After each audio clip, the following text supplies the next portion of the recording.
நம்ம சேனலை பார்த்தீங்கன்னா தொடர்ந்து 2 நாளாக வீடியோ போட முடியலங்க. முக்கியமான காரணம் என்னென்னு பார்த்தீங்கன்னா, நம்ம சேனலோட எடிட்டர், கேமராமேன், இந்த பண்ணையை பாதுகாக்கிறது எல்லாமே பார்த்தீங்கன்னா ஒரே பையன் தான். அடிக்கடி நம்ம சேனலில் பார்த்துருப்பீங்க, ஓனர் பொண்டாட்டியோட தம்பின்னு சொல்லிட்டு ஒரு கேரக்டர் பார்த்துருப்பீங்க. அது தம்பி கிடையாதுங்க, அண்ணன், மச்சான் எனக்கு. அவருக்கு என்னென்னு பார்த்தீங்கன்னா பாம்பு கடிச்சிச்சிங்க 2 நாளைக்கு முன்னாடி. பாம்பு கடிச்சதால ஹாஸ்பிட்டல் தூக்கிட்டு போயிட்டு அங்கேருந்து ரெக்கவர் ஆகி கொண்டு வரதுக்கு 2 நாள் ஆகி போச்சுங்க. சார பாம்பு அப்படிங்கிறதால பிரச்சனை இல்லாமல் போயிடுச்சுங்க. அதனால் பெரிய அளவில் விஷம் பரவலை. ஒன்றும் இல்லைங்க, நம்ம கூரையில் பாம்பு, சார பாம்பு ஒரு எலியை பிடிக்க வந்திருக்கு. எலியை பிடிக்க வரும்போது நாய் பிடிச்சி குதறிட்டு இருக்க நேரத்தில் இவன் கிட்டக்கு போயிருக்கான்.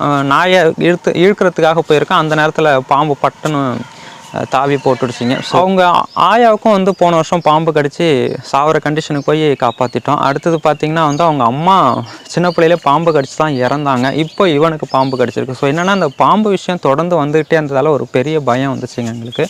மற்றபடி இப்போ ஒன்றும் பிரச்சனை கிடையாது.